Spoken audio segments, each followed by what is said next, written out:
বাদামি চুলের রং পরিবর্তন করে তাতে প্লাটিনামের সোনালি আভা আনেন। পরবর্তীতে এই স্বর্ণালী চুলই তাকে অন্যদের থেকে দৃষ্টিনন্দন করে তোলে দর্শকদের কাছে।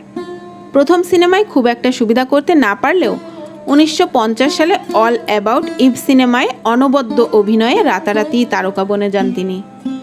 পর্দায় তার খোলামেলা পোশাক সমালোচনার ঝড় তুললেও তিনি হয়ে ওঠেন লাখো লাখো তরুণের হৃদয়ের রানী। একের পর এক ব্যবসা সফল সিনেমা দিয়ে যখন খ্যাতির শীর্ষে, ঠিক তখন প্রথমবারের মতো সম্পূর্ণ উন্মুক্তভাবে নিজেকে প্রকাশিত করেন প্লেবয় ম্যাগাজিনের প্রচ্ছদে। জনপ্রিয়তার শীর্ষে থাকা অবস্থায় হঠাৎই ঘটে ছন্দপতন। ক্যারিয়ারের মধ্য গগনে জীবনের নানা হতাশায় অধিক ওষুধ সেবন ও মদ্যপান শুরু করে কাজে অনিয়ম আর অমনোযোগী হয়ে পড়েন। পরিচালকদের কাছেও অপ্রিয় হতে শুরু করেন।